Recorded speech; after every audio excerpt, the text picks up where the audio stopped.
You're listening to Seventh Sanctum with Kerry Ann, only on Parasearch UK Radio.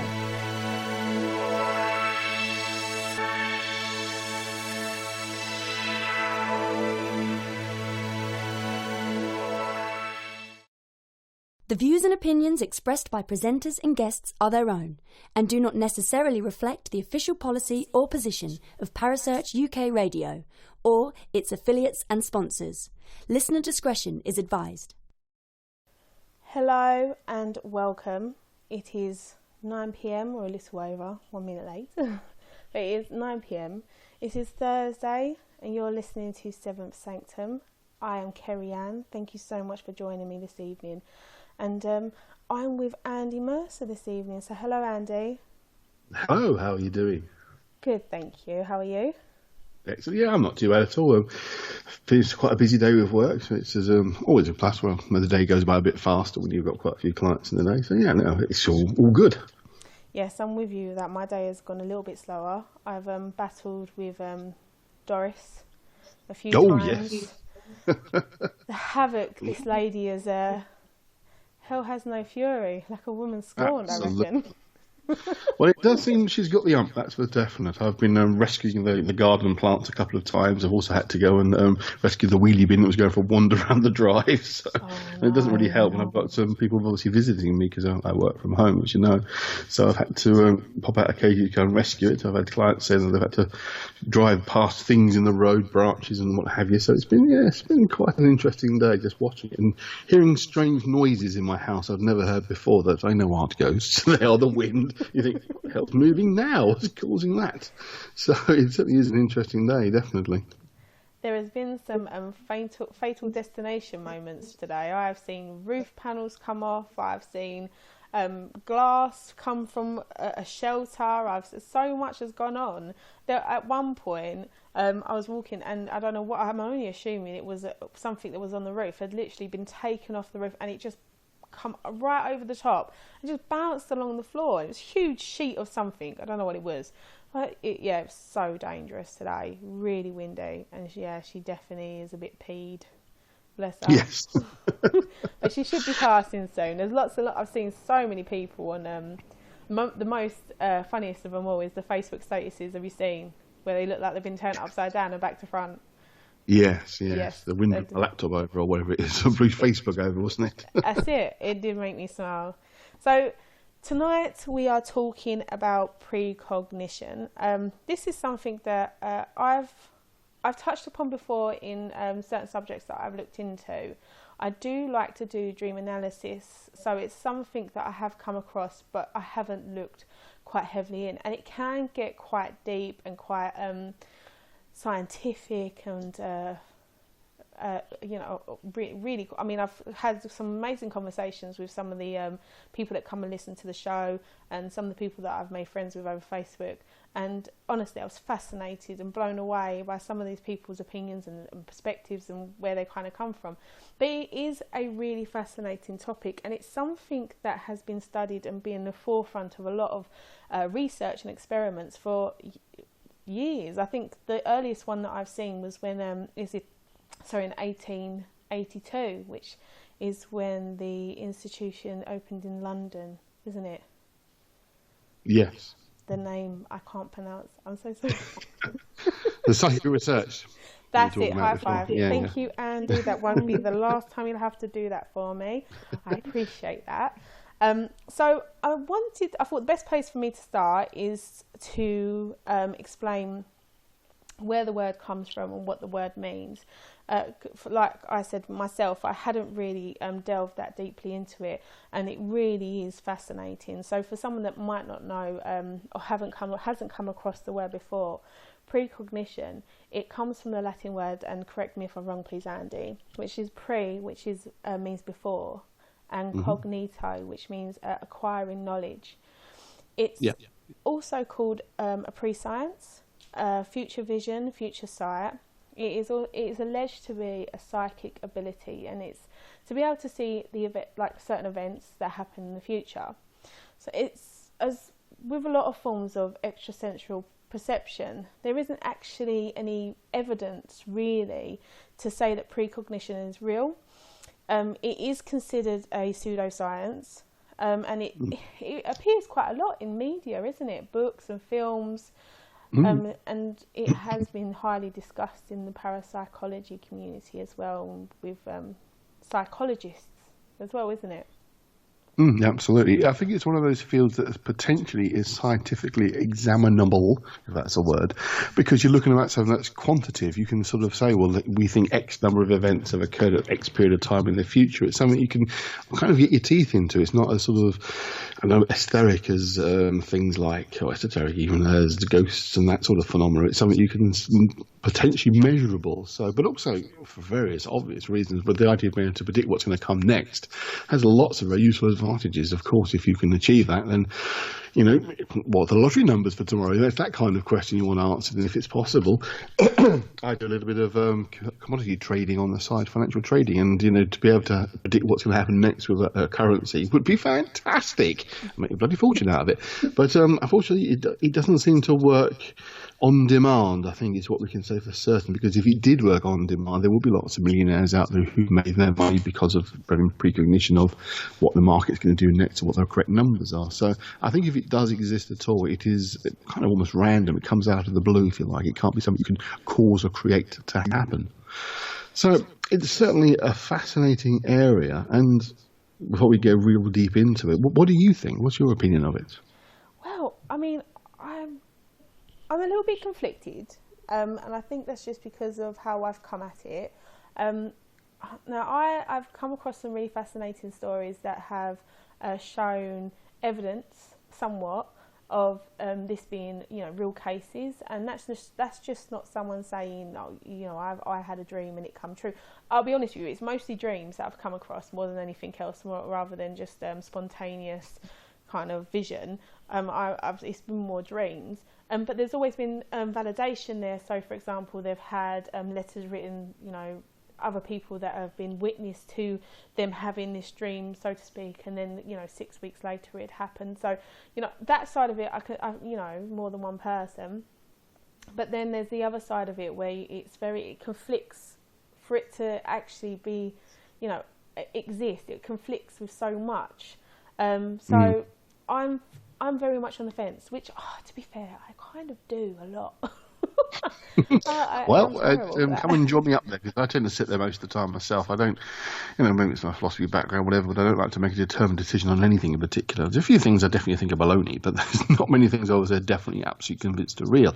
I mean, just more broadly, I'm interested in the paranormal itself. I have enough experiences to know there's something to it, but after 30 years, I still don't have a fully explained answer to any of it.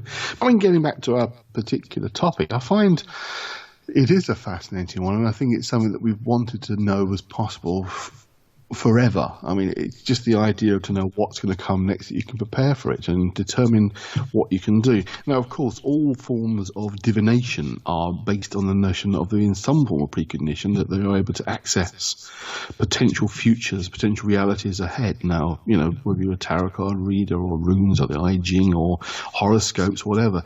One of the bases that is problematic is something that we touched on before the show, which I think we can probably talk about now, is the idea that does that mean that if you can predict something of the future, that the future itself is therefore already set and predetermined, and you're going into a future that already exists? You have to question that position.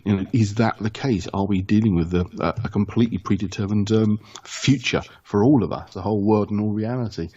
Now, there is a middle position between them that can say, well, perhaps certain things can be predetermined. In actual fact, that was a little clever trick that was used in Doctor Who a few years back that was never described before, but one of the more recent Who's mentioned the idea that certain things are fixed in time, i.e. they're going to happen no matter what. Other things around aren't necessarily set, but there are certain points.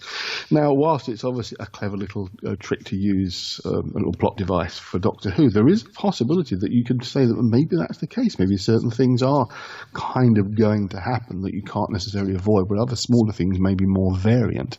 So it's almost like a middle ground between fatal or non-fatalistic, or fatalistic being that everything's predetermined. So it raises interesting questions. I say it's only a TV program, it's only sort of fiction, but it raises the question, maybe certain things are determined that they're going to occur no matter what. But what do you think? Well, I agree. And I'm not a massive Doctor Who fan, but that is not the first time, Andy, I will tell you, that I've heard the Doctor Who reference in this situation. I did have a conversation with Paul, and he brought up Doctor Who as well, but in a different kind of situation, in a different kind of instance. But I think with me, my belief system, or what I believe in, is that we have free will. But I also do believe that everything happens for a reason. There's no such thing as coincidences. So again, it's that situation. It's really the same as yourself. You know, I do believe that everything is put in place, and we have a path that we are led down, so to speak. But we do have the choice to be able to make certain decisions. We still end up on the same path, but it's down to us in which way we take it. You know, that's my view. But yeah, it still doesn't answer whether, you know, how I feel about this particular situation, because again, I kind of go, well, I do believe in it, but I don't believe in it, but this is why I don't.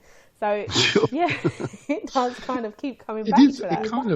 One of the things you can say is that we're not necessarily as a predetermined position of what might happen, but I used to do tarot reading many years ago. I've long since stopped. But one of the things I used to say that what they do is give you a guide that if you continue down this particular route or path, this is the likely outcome. Nothing set in stone, and by being warned that this could be the next thing that happens to you, you are now in a position to decide you could do something different.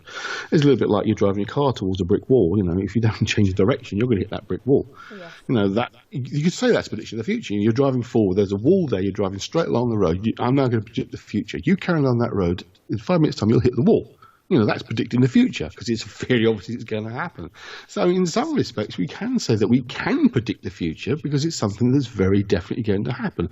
You jump off a tall building, 5 minutes' time, you'll hit the ground. You can predict that. That's going to be the case, but I'm predicting the future if I do that. So, you know, that was always for me a way that these sorts of things might work when you're deliberately trying to divine, which is means to speak to God or speak to the supernatural forces in order to determine what you think might be happening and may happen next. I mean, just to bring up a point that James Steele in the chat room has just put, it's quite true. You know, it is suggested that certainly in Victorian times that you could consult the spirits to tell you the future, and that goes back way back to ancient Greece. Like the oracles of Delphi, they were humans, but they were divining into spiritual forces in order to determine what would happen next, as if the oracles could then tell you what was about to happen. So there is that element to it as well, that people speak to the spirits because there's this idea in the spirit world there's no such thing as time, etc., etc. Therefore, they can know what's going to come forward. Now, I'm not a believer in the spirit world, as you probably know, but I can see, well, that's a way of explaining those kind of things, because there are events that you think, well, there seems to be some level of precognition of the small things, of the little things. Now, if you remember, I was talking in the previous show I was on, we talked about the idea of psychic questing, we talked about crystals. Now, I described a situation where I sat at home with a friend and described a scene in Cambridgeshire. When we drove there, I saw exactly what I described, not just the physical presence of the trees and the park and the car park, but also the idea of two people walking past us, and behold, two people walk past us. So you can say, well, that was me somehow predicting the future, and you know, that doesn't fit into an easily explainable way of what I actually saw that day. But I certainly saw those two people, but it was a very rare thing, and you know, not so I could artificially generate, and that's the key. I think if it exists at all, you can't do it, you know, to order, because you don't have that ability. Because if anybody on the planet had that ability, then we'd know about it, because the first thing they would do, whether they're here, America, Australia, or any country that has a lottery, is win their bloody lottery, because that's the answer for anybody. So, you know, the suggestion that you can deliberately find that is problematic, because there isn't really good concrete evidence. Lots of stories, lots of anecdotal evidence, and that's often the problem with this. It doesn't matter how much anecdotal evidence you have, it doesn't necessarily amount to enough to be, yes, this is the case. But having said that, statistics works that way. Statistical evidence is statistics of something. You can predict something happened on statistical evaluation of how many times things happened before. As we often see, that doesn't necessarily work, and that's supposed to be very scientific. So that is the other side of that coin as well.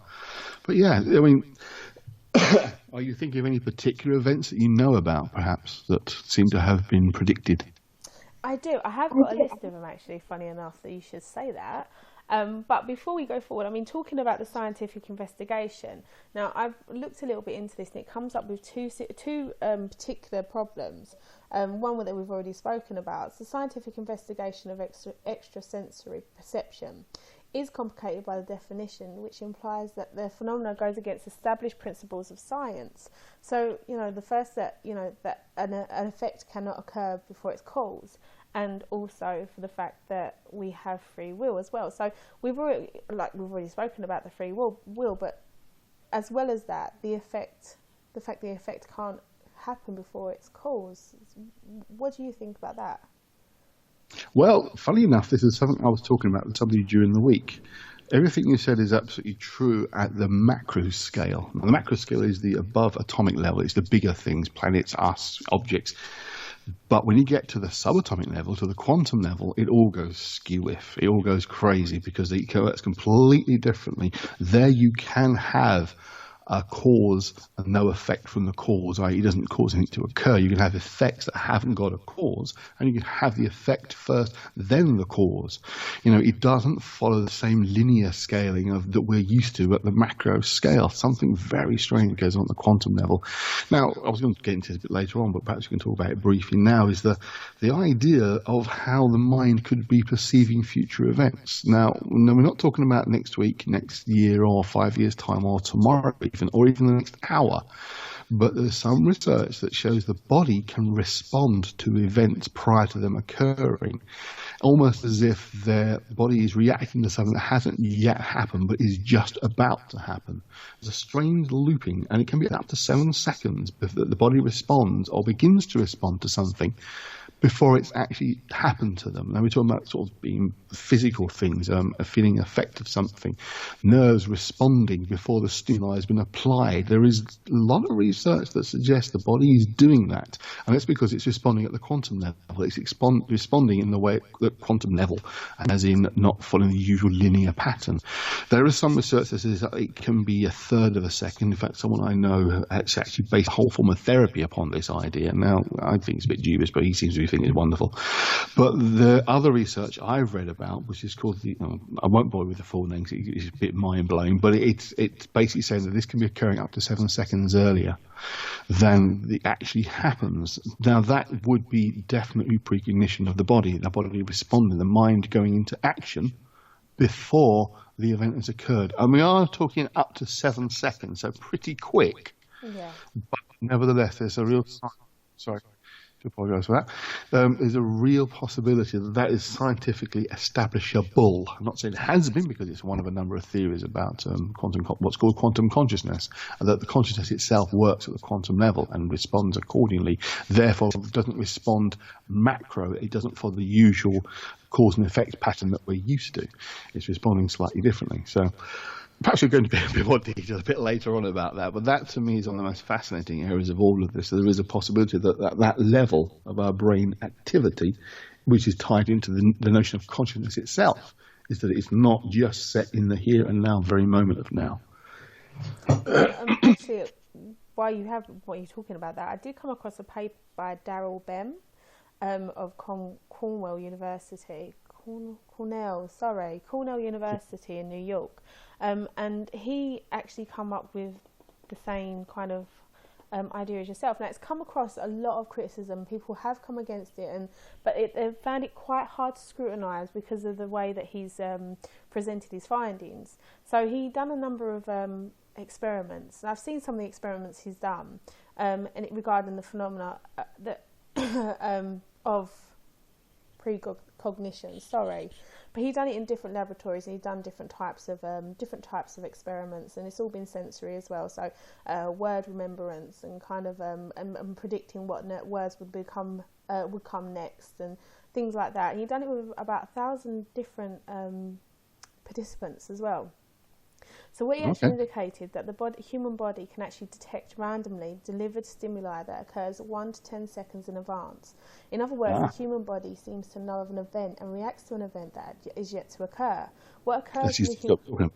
Yes, exactly it. In the human body before these events, there's physiological changes, and that they can be measured.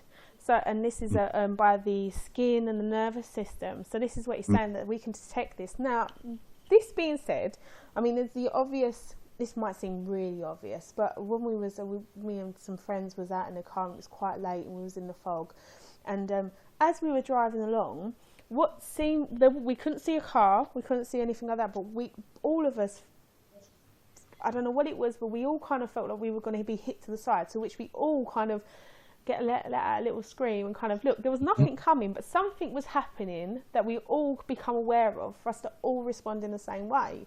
And this was something that, you know, I don't know what caused that. I don't know whether it was the lights and the fog or whatever, but I was half asleep, you know, and what the other person was sitting in the front was singing away, and something happened for us all to notice this, and we all kind of was like, we all got a little bit scared and let out a little bit of a scream, to be honest, like the girls that we are. But nothing happened and we were fine. But it reminded me of that situation. My body became aware of something before I did, because I'll be honest, I was half sleeping in the back of the car, but I become very aware of myself and what I was doing when you know, for us all to respond at the same time. So that's what this kind of reminded me of. It's not, you know, a massive example, but it's relating that to myself.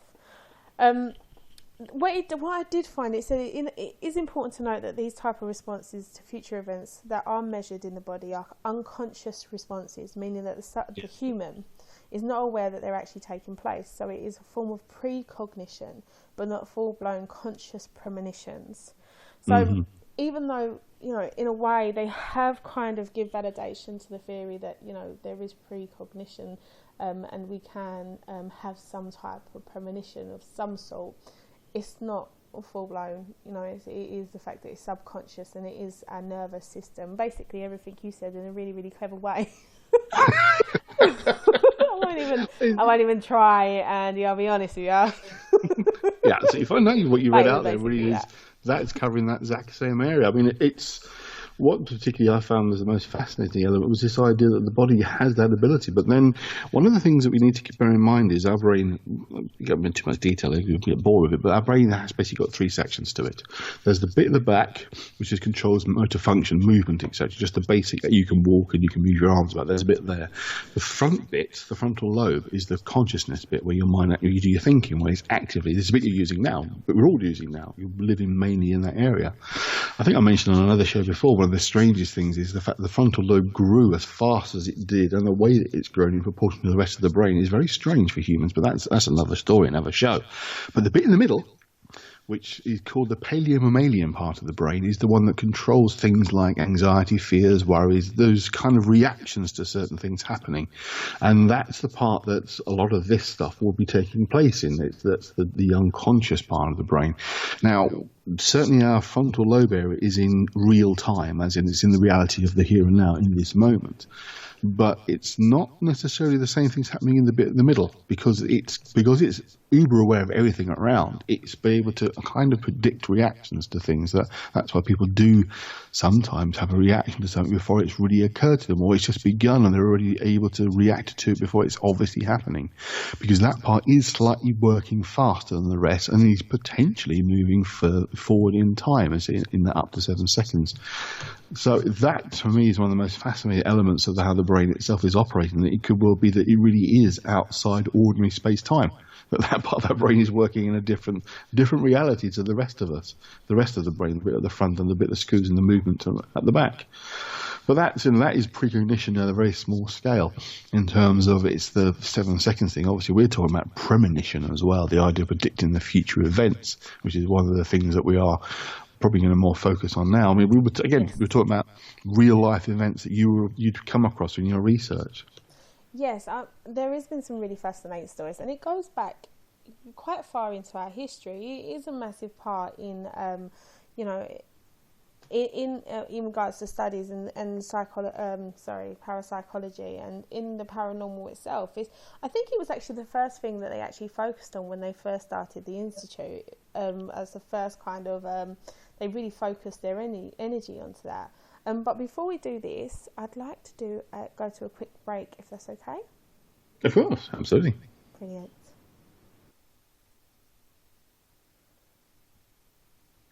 Hi, this is Mark. You can join me and Kerry at 9 p.m. every Friday night on the Dark Night Show, only on Parasearch UK Radio.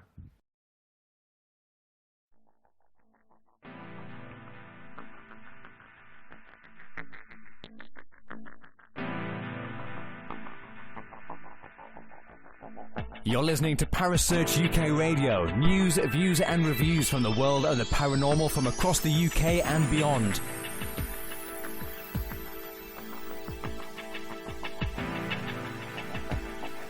Find us on Facebook, Twitter and the World Wide Web. Parasearch UK Radio.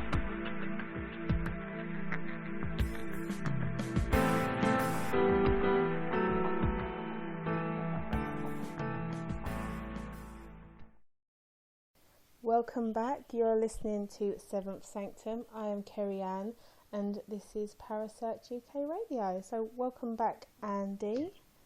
Hello. So we were going to look at actual examples of precognition, or what is perceived to be precognition. Now, before I look into a case properly, I wanted to touch upon two that I found quite fascinating. So I'll read the first one and then you can give me your opinion on what you think. But this one is based on Abraham Lincoln. So in 1865, 2 weeks before he was shot dead, Abraham Lincoln had a psychic dream about a funeral at the White House. In the dream, he asked someone who was in the casket, and they replied, the President of the United States. He told his wife about the dream, but neither of them took it to heart, for on the night of his assassination, he gave his bodyguard the night off. So, what do you think about that? Have you come across that story before? Obviously you have, sorry. Yeah. No, I haven't. Yes, of course you would. I'll be honest with you, I have certainly come across the story before. I mean, I don't know. I don't... It's one of those ones that, there is, some people have suggested it's the case that this actually did happen. He did tell people. Others have said, I don't know, maybe he did, maybe he didn't. It's entirely possible that it has no relationship to his death 2 weeks later on at all. It just happened to be a dream he had. I mentioned it's possible that someone might dream they're going to die. I mean, people do have dreams they're going to die, definitely. I think it's a dream that they're being at their own funeral, and I've come across it in my own professional capacity, if you like. So it's entirely possible that he had the dream exactly as described, and it has no connection to the fact he did die very soon afterwards. Or it might be that he genuinely was predicting his own, or seeing the future, seeing his own demise. It wasn't a prediction, because again, it wasn't an active, conscious decision to try and predict it. It was something that was coming in his dream. So I see it. Sorry, I apologise. Very possible, certainly. So the other one that I come across that was quite interesting, I want to touch upon, is Mark Twain. The American writer Mark Twain and his brother Henry once worked on riverboats on the Mississippi. One night, Mark had a dream about his brother's corpse laying in the metal coffin in his sister's living room. It rested on two chairs with a bouquet and a single crimson flower. He told his sister about his dream. And weeks later, his brother was killed in a massive explosion on the riverboat. Many others died, and it was buried in wooden coffins. But one onlooker felt such pity on young Henry that she raised the money for an expensive metal coffin. At the funeral, he saw the coffin as it was in his dream. As he stood over Henry's casket, a woman placed a bouquet with a single red rose in the middle. So again, I mean, both these stories, that the reason why I was so drawn to them is because they've predicted a death. Now, one thing that I enjoy doing is dream analysis. Now, I look at dreams more about the subconscious, giving an insight to what is actually happening within one's life, in one's situation.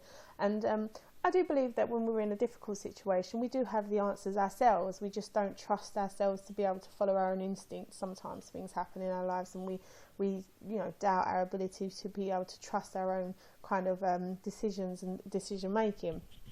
And then in regards to death within a dream, now I've always interpreted that to be a situation that you're leaving something behind, whether it's a part of you, or in the fact that there's a new beginning or an end of a situation. And if there's a situation in a dream, if you dream that you have killed someone yourself, then that means that there's a part of that person that you wish to internalize for your own, whether that person is able to deal with money better than you, whether they're in a happy relationship. So it's always a really horrific dream. No one, especially, you know, if it involves friends or yourself or family. But it never, to me, in my experience, touch wood, never want to jinx anything, but I've never come across a situation where it's actually meant that. It's always meant that they've gone through a difficult situation, or, you know, there's a little level of envy there. So this is why I found these stories, which are very similar really, quite fascinating, because it's kind of gone against what I preconceived to death in a dream to be. And also, this is something that's been written in history. I mean, Mark Twain, I'm not so sure, but, you know, Abraham Lincoln, I'm sure, you know, I'll be under the impression that something that was documented and something that would have been spoken about by his wife afterwards. So, yeah, I found that quite fascinating. What is your opinion on dream interpretation, taking it away from precognition for a while and more about the, you know, what dreams can mean? Do you believe that we can predict in our dreams? Okay, well, this is the rest of the show decided upon. Then we can talk about dream analysis. Because it's something I do with my professional work as a psychotherapist. As you mentioned before, I'm based in Carl Jung's Jungian therapist, and Carl Jung made a great deal of importance about dreams, because dreams are as Freud said, the gateway to the unconscious. They are the unconscious processes, the very things you were just talking about before, becoming visible, if you like, in your dream state. I have a problem with generic dream analysis. Now, what I mean by that is things like books that tell you this means this, that means that. If you dream this, that's going to happen. Because I'll give you a simple example. If you had a dream of galloping horses, you think, that's nice, galloping horses. Look at the book, it means you're going on a journey. But what if you absolutely love horses, you like riding on horses, you have a dream of horses galloping by, and it's going to be a nice dream for you? What if you have a total phobia of horses? You really hate them, you find them frightening. You know, dream of galloping horses would scare the bejesus out of you. So a generic book or even a website cannot take that fact into account. It cannot take your personal life experiences, what it means to you, how these things are seen by you. When you're dealing with an individual, when you have an idea of their life experiences and what particular reason they're seeing you for, or how you're trying to help them, and then they tell you of a dream, you have a much better idea of what that dream is going to mean to them as an individual. And Jung was very keen that you have to take that on board. You know, you can't say it means X, Y, Z generically for everybody, because it'll mean something different to somebody else. Spiders don't bother me in the slightest. I couldn't care less about spiders. But if you're a bad arachnophobic, a spider in your dream, it'll scare the crap out of you. So you have to bear that in mind. That said, there are definitely dream symbols that occur that have a significance within the unconscious. They have a particular meaning. One of the most common dreams that people have when they're going through a full analysis, is one of the things I do, which is we really are exploring the deep unconscious, is they often dream about empty buildings or houses or mansions that they may know or haven't been to for years, but they're exploring the rooms. They're investigating what's in there. Now, that is analogous, of course, to investigating the unconscious, because that's what you're seeing. Those images are, that exploration is exactly that. You explore the levels of their awareness. Also, people often had dreams during analysis work of things coming out of the ground, you know, things emerging, worms or snakes or other animals, can be fluffy bunnies, but they're coming from the underground. The underground is the unconscious again. It's that level of awareness that's below the conscious level. So the symbolism of things coming up out of the ground is very much part of the unconscious unraveling itself and revealing things. Another one that is a common one is dreams that involve water in analysis, because water is the emotions. The mind does represent them like that. So because there are definite pointers to certain things that have this does mean that. Now, its context is a different matter. That will make a difference as well. But generally, if you're having those kinds of dreams and you're not having any kind of analysis work done, then I can't tell you, because I don't know what's going on in your life. So a book that gives you this object means this, no matter who you are, no matter your circumstances, it doesn't work like that. It can't do. And give vague pointers, because you can write a book that says, you dream of an empty house and you investigate in the rooms. It's your unconscious exploring. Yeah, but that doesn't really give a lot of information, really. But certainly, dreams are significant as a way of understanding how your unconscious is processing your thoughts and feelings. They're the stuff that's not immediately aware in your mind, because that's where dreams are coming from primarily. It is the unconscious processing. There are different levels of dreams occur. You'll have ones which are just sorting through the day-to-day events and cataloguing, filing away stuff that's important and forgetting stuff that's unimportant. But there's also things like wish fulfillment, where you have dreams of nice things happening, often, things, sometimes dreams of a sexual nature are about that kind of wish fulfillment, not a particular person, but maybe you just fancy it, and your dream creates imagery that relates to that.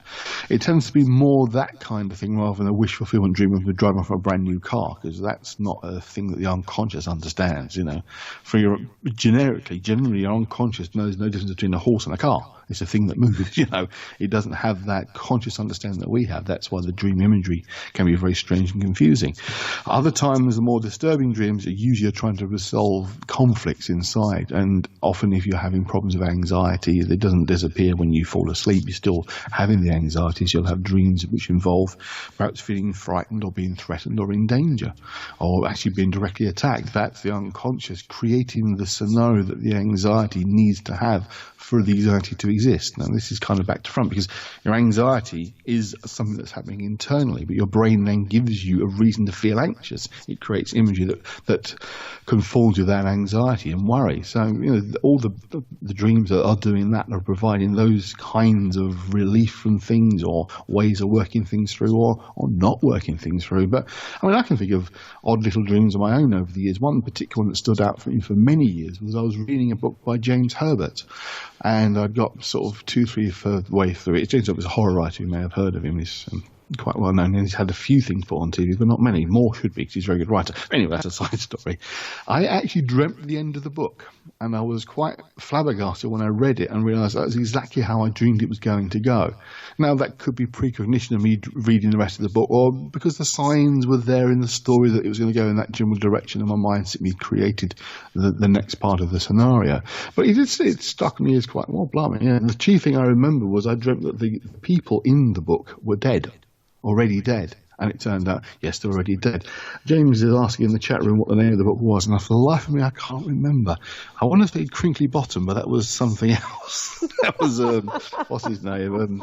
No Evans, yeah. It was Crinkly Hall or something. I can't remember what it was called. The Ghost of Crinkly Hall or something like that. Yeah, that's the one that they made a little TV series. That's the one, that's the guy, right. Absolutely. Cool, yeah, and that's the one I'd say. It wasn't obvious at the point of reading the book, but when at the end of it, realised they were already dead. So sorry if you're reading the book, by the way, by any chance, but they were dead, and that was the chief thing I dreamt, that they were dead. It's like, oh, wow.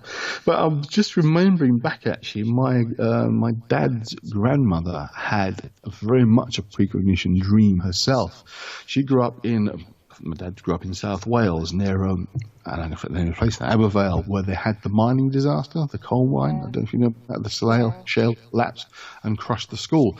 Well, she and many other people in the area dreamt it the night before it happened.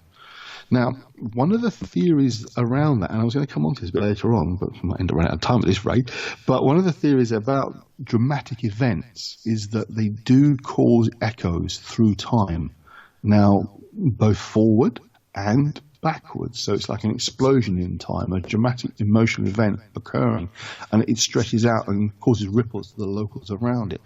Now, I was trying to find the research earlier on Crinkly Hall. Thank you, James. The Ghost of Crinkly Hall, or the Mansion of Crinkly Hall, it's called. But I was trying to find the research a little while ago. There's an American research scientist called Dean Radlin, who was doing some research on predictions and premonitions in 2001. He had a number of people that were tied into the program were reporting back their experiences and what they were feeling. And so I forget the full detail. I couldn't find it online, but I do remember seeing it on TV. Part of the research we were doing in 2001 was on September the 11th, 2001. Now, something rather dramatic happened on 9/11, and the recorders picked up emotional changes in the research people just prior to the first plane hitting. And it seemed to continue to spike. Now, obviously the news was spreading fairly quickly, but there was a spike prior to the hit. And that's what he found was most fascinating, because obviously, it depends on if you believe in conspiracies, but no one really knew it was going to happen. Certainly the people involved in his research had no idea, but there was a spike in kind of almost like neural activity, or at least some kind of brain activity just prior to the event occurring. And one of the explanations they're saying is this idea that dramatic events cause emotional ripples, if you like, heading outwards around the people not too far away, or possibly even further away. But certainly, I say my great grandmother's experience of Abervale was fascinating. That she absolutely said, no doubt in her mind, that she had dreamt about it the night before. Because some people might say, well, obviously it happened, and you maybe dreamt about it afterwards. But she was absolutely adamant. I had that dream the night before, and she knew others who'd had the same dream. Now, I've mentioned my dad's grandmother before. She was what you call the wise woman of the village. She lived in Wales. She was the real cunning woman, and it goes back to something that Kerry, the other Kerry and I were talking about before, about, we were talking about, of course, cunning, moral, etc. She was of that ilk herself, so it kind of goes a little bit hand in hand with that kind of thing. And if Richard Clements puts the ghost of Mr. Blobby on my screen, it's hard not to laugh. Thank you for that, Richard. Richard suggested the book, The Ghost of Mr. Blobby. It wasn't called that. No. There's always one, isn't there? Oh, absolutely, yes, it would be. But certainly, it kind of ties in with the notions of crisis apparitions. People close to you have experienced death. Now, this is probably one of the most common examples of people seeing ghosts of loved ones nearby, who at the time they have no idea has passed away, and yet suddenly there they are in front of them, for even sometimes for a few moments, or for a longer period of time. Perhaps you'll talk about having had conversations with Gran, even though they shouldn't be there. That, again, unfortunately, is all anecdotal, but there seems to be quite a bit of that as well, which kind of brings us back to something that was being talked about briefly in the chat room, this idea of mental connection between people. The idea of, I know there are lots of strange things seem to happen with twins, that they seem to have an almost telepathic connection. It's not as predicting the future as such, but there have been experiments done with close-knit couples and ringing the phone. People knowing that their phone's about to ring and knowing it's going to be someone important, someone they're closely connected to. Now, is that precognition or is that coincidence? I know what you said at being about coincidence, but it's two events occurring simultaneously with no given reason for them to be connected. There are lots of examples of things like that. You could say, are they precognition, are they psychic connection, or are they actual coincidences? Now, Jung, going back to my hero Jung, he talks about causal coincidences, of course synchronicities, that again don't appear to have any causal connection between each other, but can symbolize the same thing. And that came from dream work as well. He had a particular client in his office one day who said she'd had a dream about a particular form of beetle, and I forget the form it was. It's the one that you see in Egypt, quite sort of shiny coloured. I don't know if it's a dung beetle or it was a different beetle, but we'll call it dung beetle for now. But yeah. But they're very, very rare in Switzerland, in Geneva. As they were having a conversation about her dream, the same beetle that was in the dream, actually hit the window of his office. And it was like, whoa, that's strange. That isn't a causal coincidence. That is known as a synchronicity. Synchronicity is often a scarab beetle. Thank you, James said scarab beetle. Yeah, very rare. And, that idea is just preposterous, that you have someone sitting in your office talking about a particular dream they had, and then the beetle appearing on the window, the very creature she was talking about, that was incredibly rare. It wasn't like it was just a little ladybird. It was this very unusual scarab beetle that suddenly turned up in Switzerland. You just wouldn't expect to find them there. So we developed the notion of the causal synchronicities, that they pertain to something. They're indication of something. Like that.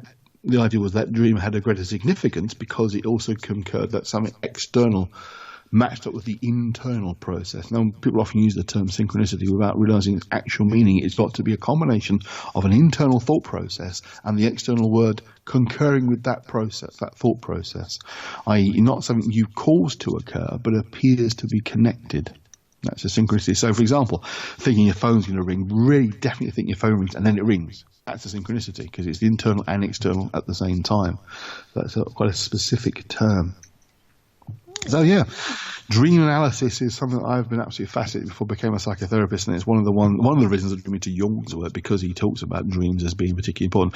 Sigmund Freud, the other sort of big name of this field, also thought the same, but he tended to be more focused on dreams to do with sex. So we leave it at that. I've looked into Freud just because of the different schools of thought, but I do tend to I do enjoy dream interpretation, and I do think it does give people insight, but I do think it can be quite traumatizing, some of the dreams. But I wanted to go on to a man who is quite infamous for precognition almost. He is responsible for 2 novels that were written many years before a similar incident took place. So the first one was a book that he wrote called Futility, and it was written... Or Wreck of the Titan. Pardon? Or Wreck of the Titan is the other name of the book. That's it. I don't even think I pronounced it right. Oh, did Futility, yeah. Oh, yeah, okay. So it was written in 1898 by Morgan Robinson, and there's lots of similarities between the Titanic, and the novel itself. So I'm just going to go through some of the similarities. So both were triple screw propeller. They were both described as the unsinkable. Titanic was the world's largest luxury liner, 882 feet, and it was described as being practically unsinkable. The Titan was the largest craft afloat and the greatest of the works of the men. There was a shortage of lifeboats on both of them. They both struck an iceberg, and they both sunk, even though they were considered and they were described as being unsinkable. So Titanic sunk and more than half of her 2,020 passengers and crew died. And the Titan also sunk and more than half of her 2,500 passengers drowning. Went down bow first, and the Titan actually capsized before it sank. So there's lots and lots of similarities there. And this book was written well before the actual Titanic had sunk. So what do you think about that? Well, interestingly enough, back in the old university day, we studied this particular topic because it was seen in the critical theory module we were working on, not so much that it was a coincidence or prediction, but it was more that it was made logical sense that this kinds of events would occur. Now, the writer was actually being very clever because he was really working on the notion of, at the time, the late Victorian period, the industrialization had reached its absolute zenith with a number of European countries competing for industrial strength and to prove that they are the most effective industrial countries. At that particular time, we were kind of running a little bit behind Germany. They were ahead of us. So it was... do you want me to carry on? Yeah, carry on. Sorry. I thought we stopped. Yeah, so it was kind of a bit of a... kind of almost like a dig at the industrial age, saying, we're going too far, we're going too fast, we're building things too big without proper precautions or understanding of what we're doing. If we continue down this ultra industrialization route, we're going to end in disaster. And it was almost like a logical conclusion that you would get to the point where you start building ships that are far too big, trying to go too fast and trying to achieve too much too quickly, that inevitably there will be a disaster. It was obviously pointed out even on the course that there is this remarkable coincidence that is also exactly what happens with the Titanic, but it's like this is predicting the future, but not because of anything spooky or supernatural, because it's the way we're going, the kind of progression. It's a little bit like War of the Worlds with H.G. Wells. Part of his argument was that we are focusing too much on industrialization, that we might think this is a great advancement, but we aren't really advancing socially as well. We're kind of slipping back a little bit, and we're treating machines as more important than people. And if you continue, these kind of things happen. Machines start taking over. He couldn't conceive the idea of like robots taking over because there were no robots then. So he had the idea of Mars attacking us with its industrial might, showing that we are not as advanced as we think we are. So, I can certainly see very much why it would be seen as being an example of predicting the future. But it's almost like it is an inevitability. If you carry on down this road, these are the kind of things that can happen. But again, it would be a massive synchronicity because you have obviously the imagination of the writer suddenly writing about something that actually happens in the real life, except it wasn't at the same time, which usually tends to be that it occurs virtually simultaneously. We're talking about 14 years later. But that's the sort of the non-paranormal argument for why that would actually occur, that he was trying to put forward the fact that there are this is the inevitable consequences if we keep pushing ourselves in a particular direction. But, his idea in his book has been titled of all sorts of things, including conspiracy theories around the sinking of the Titanic before it was even built, which is a bit strange. But, it's been almost used to represent those kind of ideas that it just seemed to know too much for it to be just a coincidence. But there are also many elements of the book that aren't anything like the Titanic. I mean, I forget off the top of my head what they were because we did talk about them on the course. But there's a particular philosopher writer whose name has totally escaped me, which is really annoying. He's got a fantastic essay on exactly this topic in his book, and it's totally gone out of my head. It's been 20 years since I studied it, so it's kind of leaked out my brain a little bit. Laszlo Zizek was the guy's name, the author, and I forget the title of the book. I used to have it and I haven't got it anymore, but that's something he wrote about, the fact that this was an indication of what happens if you go in a certain direction for too far, too long, too quickly. You lead to these kind of major disasters occurring. So that's one way of looking at how it may not have been a paranormal event, but may well have been just a logical conclusion to the directions our world were going in.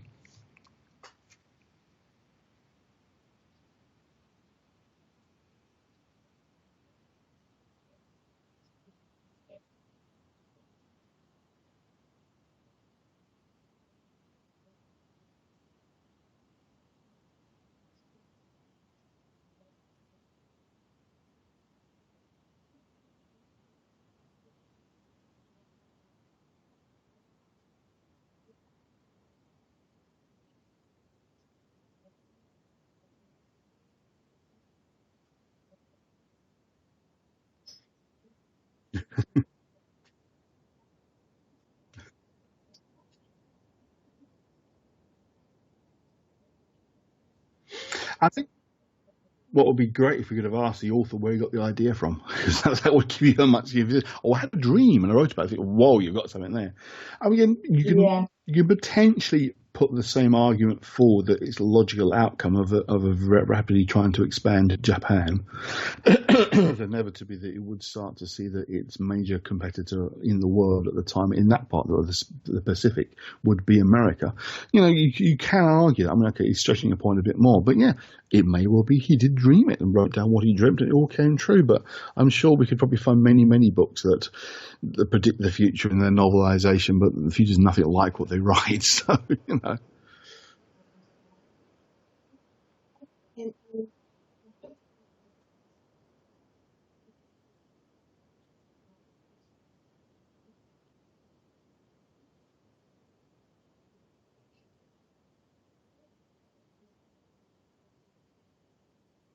Psychical research.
Mm-hmm, mm-hmm. I just want to tell you a little bit. You're probably the one person whose predictions-wise we haven't even spoke of that would be, you could argue, being precognition. Of course, is Nostradamus. Probably the most famous person for predicting things of the future. Just want to quickly, I did just quickly look up the book you were talking about, the second one about the Emperor of Japan, and the thing I'm reading here was saying that he was not the only person who wrote about the idea of a Japan empire expanding and trying to invade America. Okay, his detail was more accurate perhaps than some of the others, but the idea that they might do something like that was kind of thought was possible. But the biggest, say, predictor person is Nostradamus. Now, Nostradamus' predictions are, to say the least, a little strange because they're all in rhyme, they're all kind of cryptic and mystical. And And there are people out there who believe absolutely that they're definitely true, and others that say, well, I debunk them. A good example, just to finish off, I think, of where you can seem to predict things and it be accurate and then suddenly be seen as not accurate at all. I was working many years ago in a bookshop that sold Nostradamus' books. Now, there were a couple of books that we had in on him with detailed explanations of what each quatrain, which is the little the verses he wrote, and explain what modern event they related to. One book was written before the Gulf War, and one book was written afterwards. When you read through the book before the Gulf War, it's the first Gulf War, that whole section, according to the author, was talking about the revolution in Iran, where the Shah was thrown out and the Ayatollah Khomeini came from France to take over and become an Islamic State. The book that was written after the Gulf War talked about exactly the same passages and showed how in great detail this explained the first Gulf War with Iraq invading Kuwait and the American and allies kicking Saddam Hussein's army out of Kuwait. And I thought both of them put forward very good arguments that these quatrains were referring to these two events very equally, but yet they were talking about completely different events, and made you think, well, okay, so this is very much open to interpretation. And that is often the problem with precognition. Generally, they tend to be a little bit vague. They tend to be not as totally, you can't nail them down. Going back to what we said back at the beginning, you don't get those precise predictions that means you can go and win the lottery or, you can play the markets and make lots of money. It all tends to be more spontaneous dream or just a visionary, meditation to create imagery that then might be a point of the future. So it's interesting that can kind of happen, that it's not necessarily concrete predictable because we don't have examples of it that we can say absolutely this proved that prediction came true. But there are definitely occasions where our minds seem to generate something that kind of you think, well, that's a bit strange. It seems to be giving an idea of something that's going to happen, and then it happens. I never had a chance to speak to my great-great-grandmother, unfortunately, to find out exactly what it was she dreamt that night. She said she dreamt of the death of the children of the school being buried under the shale. But what exactly she dreamt about, I don't know. Did she actually see exactly that? Did she see the land ground falling? Did she see a building being crushed? I don't know. That's the thing. And often the nature of dreams themselves are that we can't be precise as to what the hell we've actually dreamt about, because they are random. They tend to be all over the place. They tend to jump from image to image. But what we tend to do is that we'll fill in the blanks. We try and make more of a coherent story out of our dreams. And without even meaning to, we start to embellish. We start to make it more coherent than it actually is. Rarely do you see a dream sort of on TV, for example, that might be characterized on TV. This is a dream sequence. It always looks far more coherent, makes far more sense. Even if it doesn't make sense on the logical level, you think, well, you can see how that's progressed from that to that. It doesn't have that incoherent jumpiness that real dreams actually tend to have. If you have a prediction part in a dream, it tends to be a few moments of something, and then it switches to something completely different. So it's rare to get a dream that flows coherently for any length of time. It tends to be a bit more random. Well, thank you for that, and I do apologise. I did have my mic on mute. To those that were listening, I had an invasion of the little people kind who should be in bed, so I'd put my mic on mute so I could shoo them. I distracted Andy in doing so, and I didn't turn the mute button back off. So apologies for that. But thank you so much for our listeners for this evening. Thank you so much, Richard and James, Kerry, and all those that have joined us in the chat room. All raised very valid points and all been quite interested to see your perception of what we're talking about this evening. So tomorrow night is Friday. Start your paranormal weekend right. We have the 8 p.m. show, which is me and Paul. It is the Great Paranormal Debate, but we're going to be talking about an investigation we did last weekend at the True Crimes Museum, and then you have to stay tuned, refresh the page, and join Kerry Greenaway and Mark Manley for the Dark Nights Paranormal show. That's at 9 p.m, and that's quite a fascinating show as well. It's going to be going ahead. So thank you so much, and I'm going to say good night. And it is a good night from me too, guys. And thanks for your comments and questions in the chat room. Always very helpful as usual. But first of all, James, Freud was not a perv. And secondly, James did point out that actually Nostradamus' very, very first prediction about the death of the king and the jousting was actually very, very accurate. And that's where his reputation first began. So I'll leave it at that. I think that me and you should do another show, Andy, about I'm sure we will. And we'll look more into his premonitions and his whether they're premonitions or not. But thank you very much, and I will see you soon. Bye. Bye-bye.